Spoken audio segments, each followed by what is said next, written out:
Right, hello and welcome to another Let's Talk. I'm today with Gabby, who's going to talk to us all about herself and her cooking. Hi, Gabby. How you doing? Hi, Jay, how are you? I'm not too bad, thanks.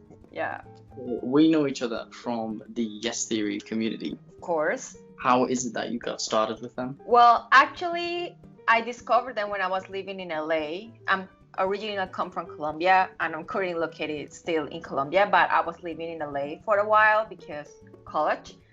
So I discovered them through a video that they did like a small biography from a guy named Charlie who was a music business mogul and now he's an athlete. So I got intrigued about the video. I watched it and then I watched all their YouTube channel, their YouTube videos back in the day. It was like 2 years ago, 2018.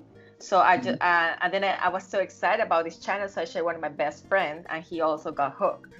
Then in the beginning of February, I discovered the Jess Fam Facebook group. I did not know that, but I was like, for 2 years, I was watching religiously like each upcoming video, whatever Grammy content that from the Jess Theory they post. So then I discovered Jess Fam. I got in. And one of the things that I seek discomfort to present myself as a newbie from the group, I seek discomfort when quarantine started and I quit my job because I was miserable right there. And I was like, my mental health was overwhelmed, but I want to have a spark of joy. So I was like, okay, I'm going to seek discomfort and share who I am in Jess Fam. So the first video, the first post that I did for Jess Fam for semester was dancing. I was like, yeah, like my first post of Jess Theory was dancing in a sports bra because I was also like feeling insecure about my body. I was like, you know what? I don't give a fuck. So I was like dancing, like say, hey, I'm Gabriela, I'm from Colombia, and one of the things that I love doing is dancing to boost my mood, and that's how I got into Jess Fam. And after that, I saw that, like it was like visions about Jess Theory Philippines, Jess Theory Belgium, and I saw Jess Theory Latin America, and I joined the Jess Theory Latin America, and I was like introducing myself. Hi, my name is. I'm from Colombia, in Spanish, of course. Then suddenly the group like got activated. One of my friends, who is also one of the administrators of that group, he told me that group was dead until you came in and you introduced yourself. I was like, oh well. And then I got my first video chat with a stranger with Jess from Latin America. So like for me, it was like I'm a very amazing, like perky and outspoken, but actually an introvert person. I value my alone time. Being surrounded with people actually exhausted me. So I have to recharge. So for example, if I go out with someone for a day, I have to recharge for a whole week by myself. I'm that kind of person. So like I met like Jess Fam Latin America on a video chat. We lasted the whole group like for 2 hours, and it was great because it was like the first 2 or 3 weeks of lockdown here in Colombia. And that's how it started. And then I started like posting some posts. Like one of my friends said, you are like Jess Fam viral. I'm like, what do you mean? Whenever you post something, like so many people come there, and I don't know why. I just express it, especially that I'm a former military brat. Like my dad, he was from the Colombian military, so we move a lot, and I'm only child.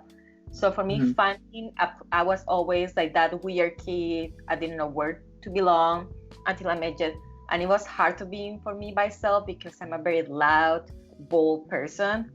And here in Colombia, you must be like, especially with women, they should be like more like a ladylike, like a damsel.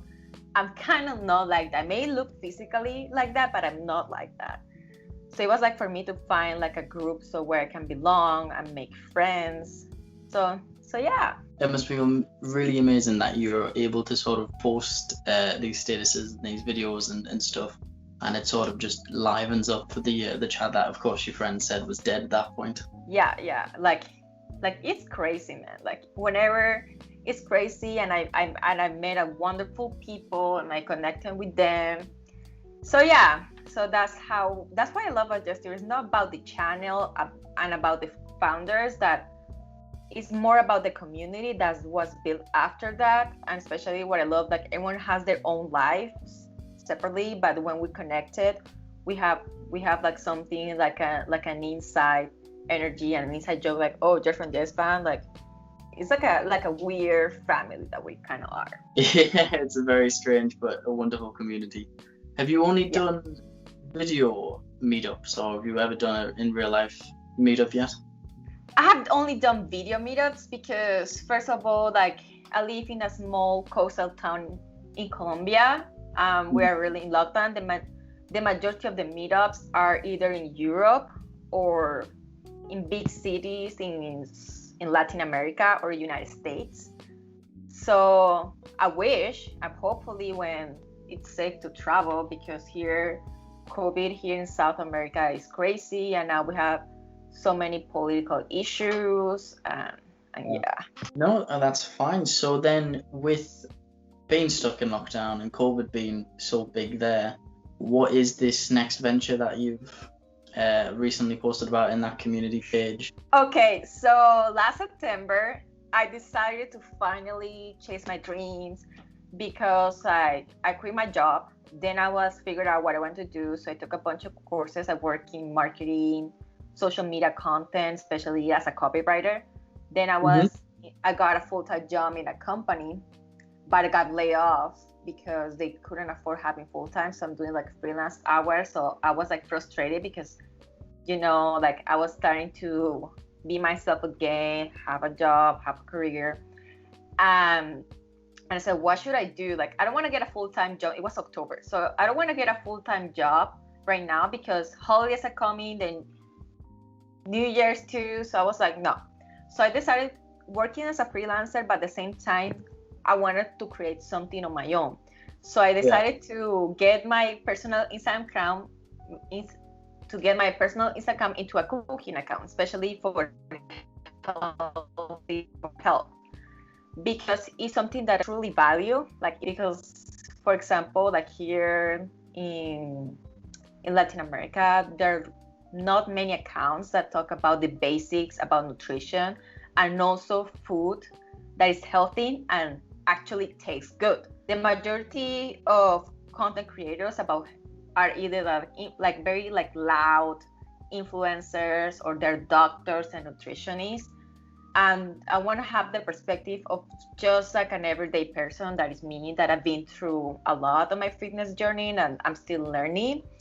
And I wanted to do it on the cooking side, because the majority of influencers are more in the exercise and working out side.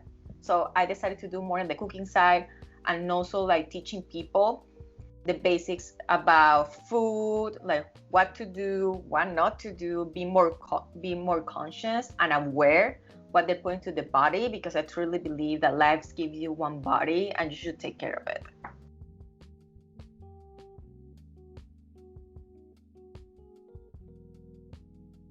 Yeah, especially that I love cooking. Like I learned to cook like when I was 11, like my mom taught me. Honestly, I was growing up as a picky eater back in the day, and my mom said that, Gabby, you should eat this or just figure out. And I was like, you know what? I'm going to figure out, because I don't want to eat that as a picky eater. So that's how I started like my own cooking journey. And also like I cook, like when I was in high school, I cook on the weekends, and I cook myself breakfast or dinner, and trying to because I love improvising and mixing different flavors. I was not into fitness back in the day. I was always growing up as a fat kid. I was never like an athlete. I'm very bad like any sport that involves a ball. So many people like didn't get that I was growing up that kid. I thought I was always bit athletic or into sports. I'm like, no, I was never like that. So then I started university in the United States and was living by myself. So that's what was figuring out how to cook and how to improve. I like cooking more than just pasta or rice. So that's how I figured out like how to turn something delicious with the bare minimum from your fridge, and also on a college budget that is very limited, especially there is nothing more poorer than an international student from Latin America in a college budget. If you think like a normal college budget for a normal kid, no, ask for someone, because like in United States, like the dollar is super expensive comparing to the coin here, like Colombia or Peru or Mexico or Venezuela. So that's how I got my imagination. My best friend, he was also a neighbor to me, so he bring his groceries, leftovers, and then I was cooking something. So that was just let you make whatever you want. Yeah. So at one point in my life, like I was like binge eating a lot. I was very insecure about myself, and I saw myself in the mirror, and I was like, this is not my body. I don't feel comfortable with my body. So that's when it turned point. I was like, okay, I'm going to get to the gym. And like for me, that's how I started working out. Especially working out for me, I didn't want to get slim or get strong. I just wanted to create the habit and the discipline. Like, so I started working out like 3 times a week. Then I turned it to 5. And then I asked my mom. So she gave me the contact information of a nutritionist. So I was doing like an online program. And she told me, like, she gave me like a meal plan. Yeah. And with the macros and the calories and whatever you have to take, especially when you start like a caloric deficit, you have to try to change the portion sizes. And something about me that I hate canned tuna, and normally when you are in a caloric deficit, canned tuna is a good source of lean protein, and I hate it. Also, like I don't like a plain chicken breast because it's dry. I'm not a huge fan of chicken. So that was something that I had to figure out. And also, like, I love veggies, but the only veggie that I cannot stand is iceberg lettuce. I hate iceberg lettuce with all my life. That's why I went. So I was like, okay, I have to like, this is like the 3 main types of food that people eat to get shredded, to lose fat. And I was like, okay, I have to figure out how to taste something delicious while I'm also in a caloric deficit. So that's how I started doing, like, experimenting with spices. That's how I started doing meal prep, so I made sure that eat something delicious, but at the same time healthy. That's how I fell in love with food, that there is more options out there, but people, especially that nutritionists back in that time, they didn't know that. So especially it was very limited, so I have to experiment of what I have. Mm-hmm. And it was like super hard at first, but then I got the click, and then I got more passionate about it, and I wanted to learn more. So and after I go back to Colombia, and my mom loves cooking, and also like I made my parents to work out more, to be more cautious on their health, especially that my mom's side of the family, they're suffering from obesity, high blood pressure, cholesterol, and other disease. Yeah. And I saw how my family members suffer, and I don't want to be that. So I was like, okay, I can. And during that time, when I was like learning how to cook, and I developed like an eating disorder called orthorexia. That is basically like an obsession of healthy eating, but so much that I was like, you should not eat that. That is not. So I was like kind of like romanticized about clean food, and then despising like bad food. And I did not realize that it was an eating disorder, because I was like obsessed, measuring everything, registering everything on my fitness app. I was weighing myself like every single day. I work out like 2 hours, 6 days a week. I only drink water or black coffee. Sometimes I drink matcha, and that's it. Like, I was so obsessed because I was a very insecure person. Like, I did not love myself. I didn't love my body, especially like growing up in high school. I didn't feel myself attractive. In college, I was the majority of people, my friends in university, especially in a college that there were more guys than girls. So I was one of the boys, and they would talk about girls and this and that, and I was very insecure about it because I was not their type. Yeah. So I have a lot of So I was kind of obsessed to be like, for me, the only way to resolve myself is being skinny. And then I started taking laxative because I have to be in that specific number, because diet culture is hard, especially in social media, that they promote to be more stronger, more lean. And I was limited myself. And then, like, if I don't get that specific number on my scale, I started having an anxiety attack. I panic, I cry, I binge eat, then I cried again, and then I use lactose. So it was like a very toxic cycle that I had for a while, especially when I'm an emotional eater, and I have binge eating before fitness. So it was a whole mess.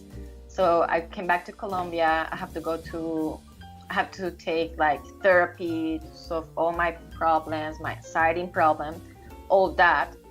But at the same time, I just so I eliminated my fitness pal app. I did not scale myself for a year, and I just like eat very like intuitively.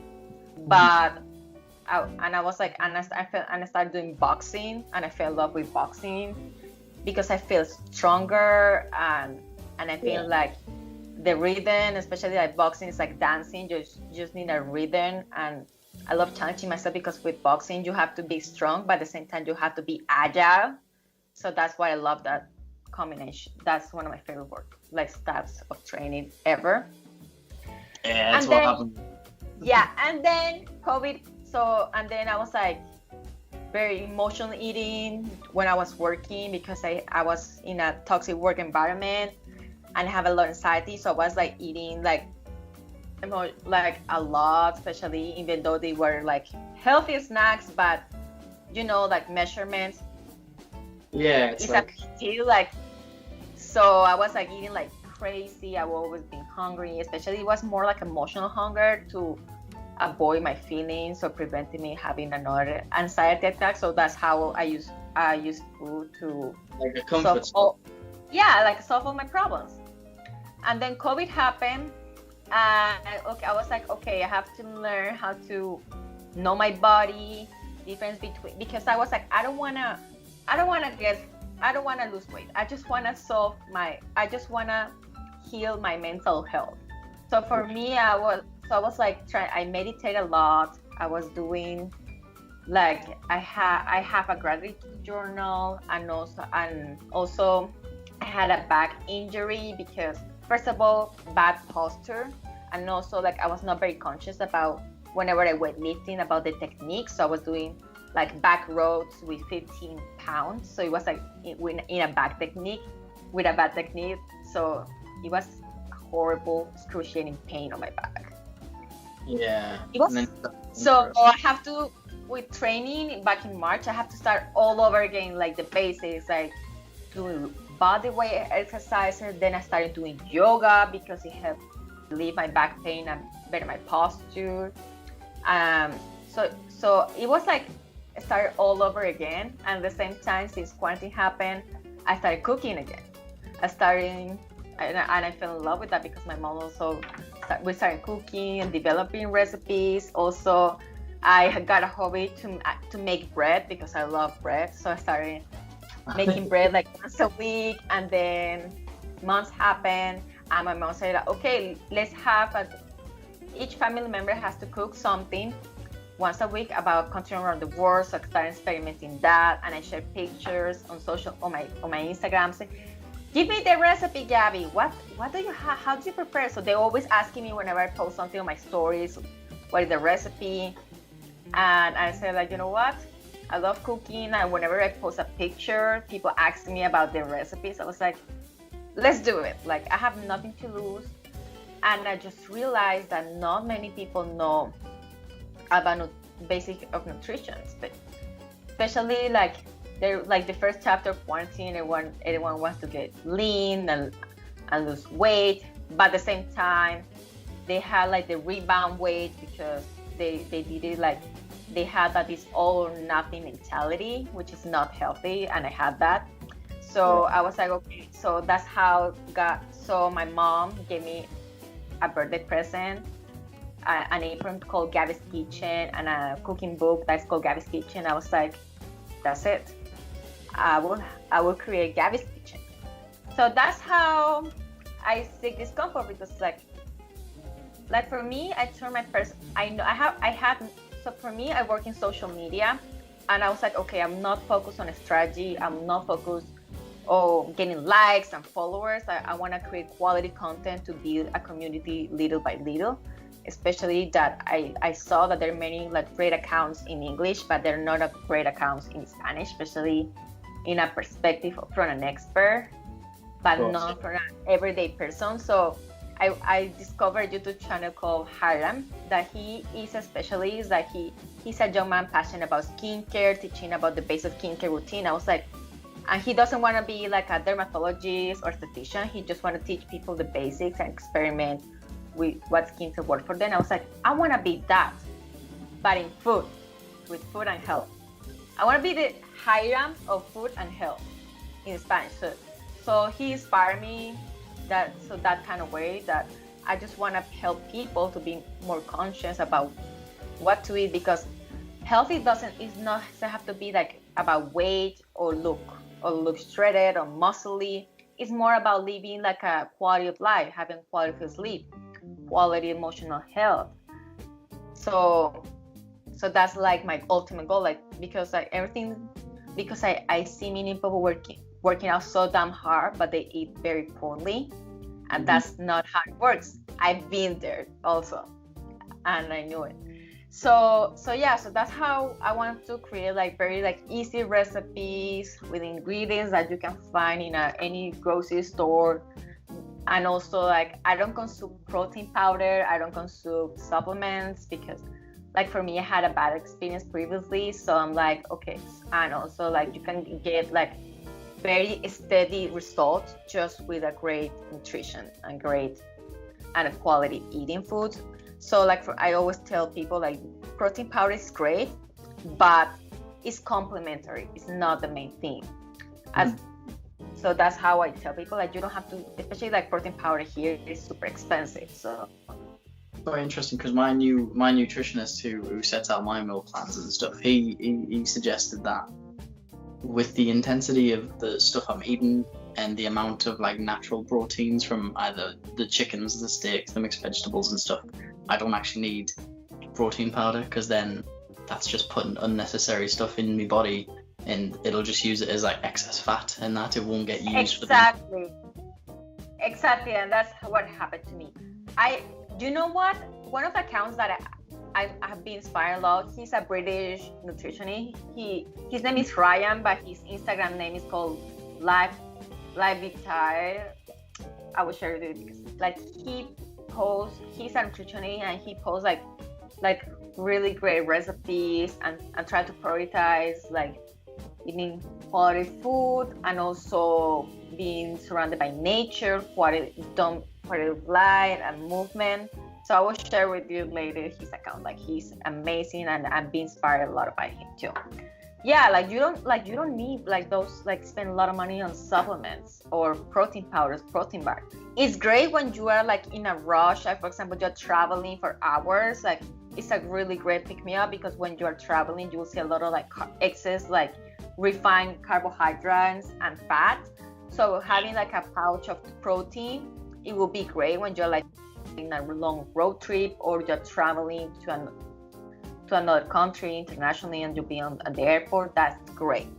But on your daily life, I don't, like, for me, like, it is useless.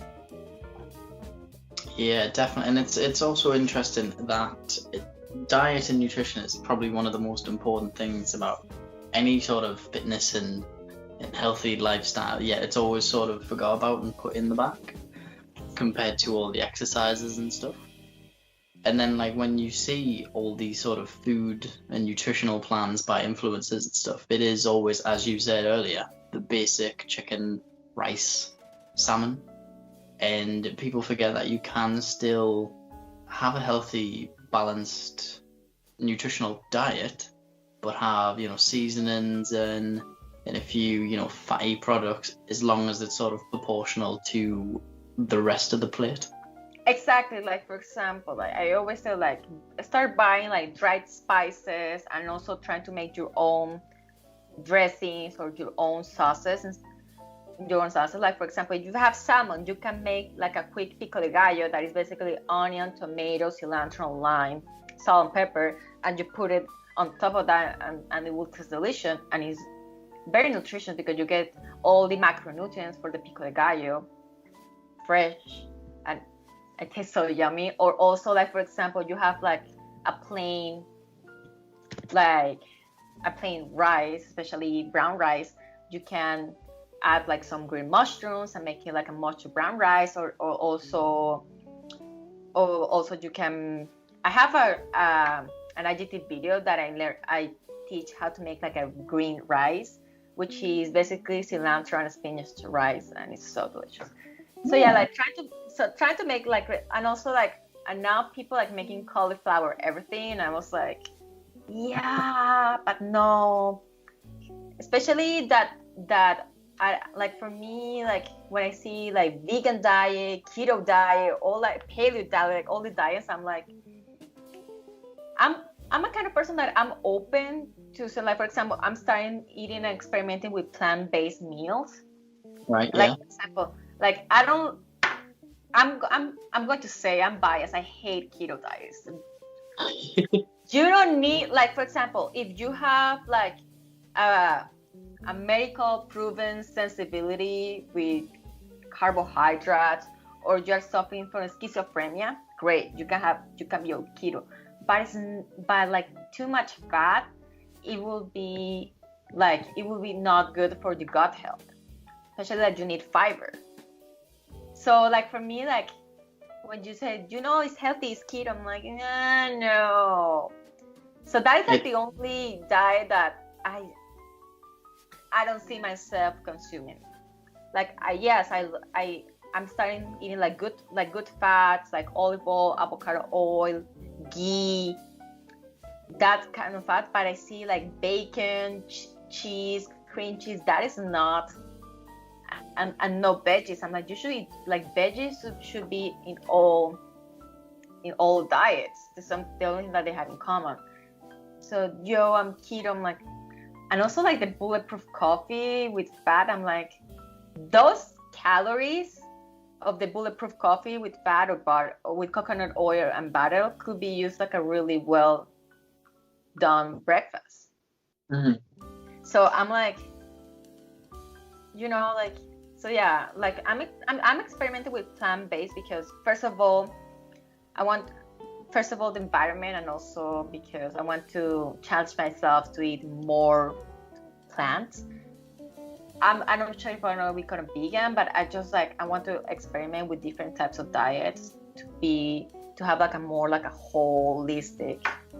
And learn the different like plates and recipes, I suppose. Yeah.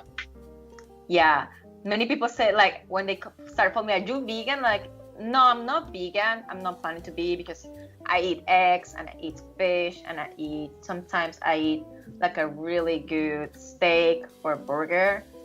But I started, like, for example, I don't eat pork. I don't eat deli meats. The only deli meat that I eat is turkey breast. So, right. Because like I want to eat more like whole foods and less chemicals. Especially there are a lot of like vegan products that they have a lot of chemicals. So yeah. I just want to like teach people to not overly complicate it with food. Just try to simplify. Yeah. Mm-hmm. And so with then the Instagram videos and that, is it only on Instagram that you're posting them on so far? Yes, just for now. Just for now on Instagram, because the majority of my audience is there. Sometimes I post on my TikTok, but I use my TikTok video and post it on Instagram. Especially that many of the people that follow me, especially Spanish speaking community that is under 20, they don't use Facebook. So I'm like, I just for now I want to focus on Instagram. Maybe in the future I want to create a YouTube channel, but just for now I just want to create quality content in just one platform, because like I say, I cook, I took the pictures, I design the post. So for me, doing the different platforms, and I work in marketing, so each platform has a different purpose. It'll be overwhelming for me. So just for now, I'm just want to focus on social media because it's just one person team, me. Especially that, like I'm very picky how should look everything, and also because I cannot afford an editor or I cannot afford like a graphic designer. So this is like a passion project that I'm doing.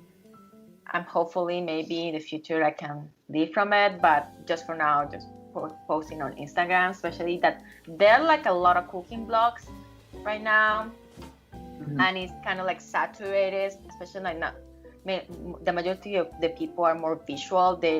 Not a lot of people actually read, which is kind of like sad because like me, I love reading, and I take a lot of inspiration with different cooking blogs because I watch cooking videos just for entertainment, but I never recreate the recipe video.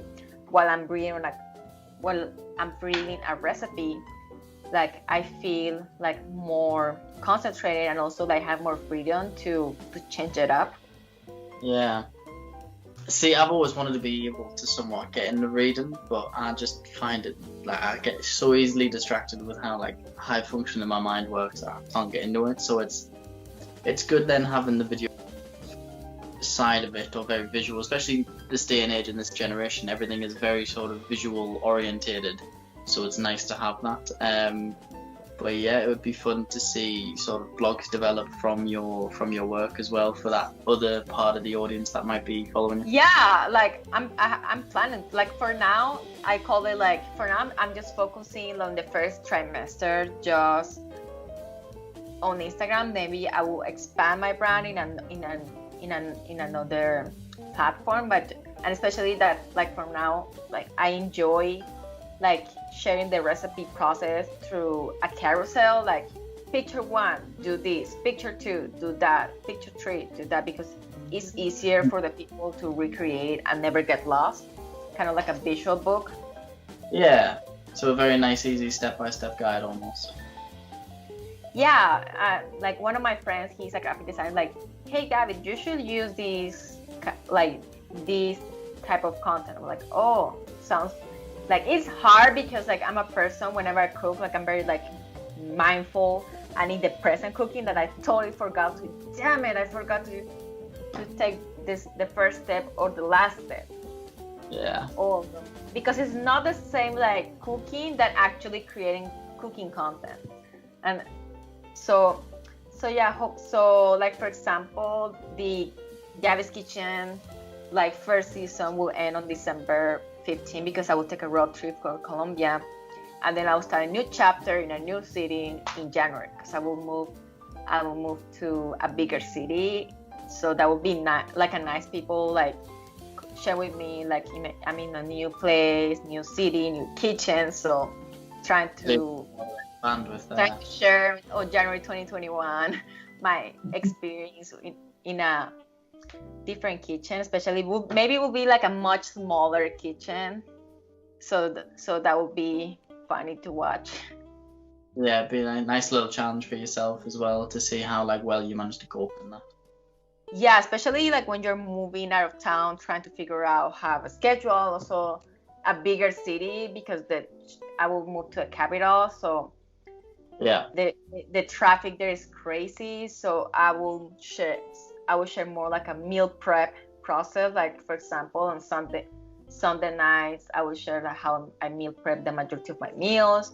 So yeah, I'm planning like great ideas, and then for the ending season of Gabbys Kitchen, I started to write like a script for the final video before my. Yeah.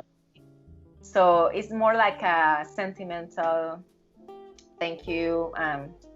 Let's hope on the future. Oh, that's brilliant. And so speaking of that then, what kind of feedback have you managed to get so far from this first season or series you've done? Well, I share more like the basics, how to eat salad, breakfast ideas, also like healthy sweets. I'm experimenting on that side, especially that you can. So I'm trying to experiment the foods that I love eating and share with the people. So like, because like for example here in Colombia, I don't know, in my house, we have like a hearty lunch, but we like to eat at a dinner very light.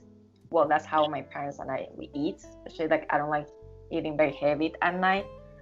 So I'm trying to give out ideas and also like teaching how to do dressing and sauces.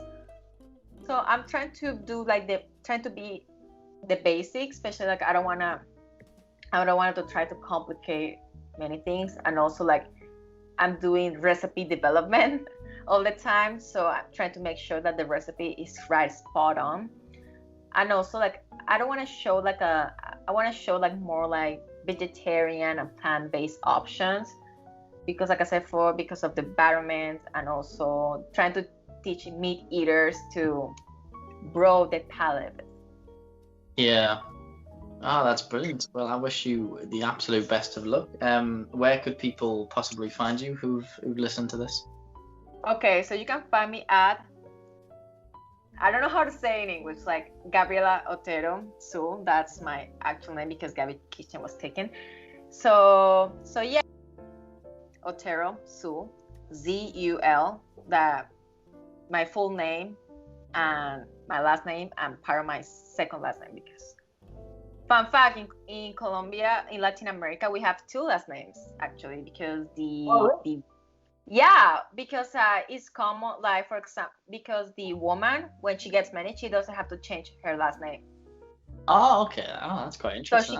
So she keeps her last name. So normally we have two last names instead of one.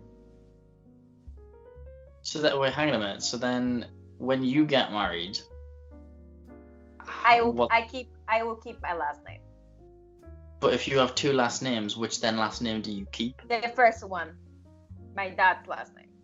Ah, right, okay, cool. Like for example, if I get married with someone last name Williams, here in Colombia, I don't have to change it. I will still, for example, Gabriela Otero of Williams instead of Gabriela Williams. Oh, because like that, I think it's a very like European and also Asian thing. Like here in Latin America, normally here we have two last names, but we only share our first. But this is a fun fact. No, right, okay, that's brilliant.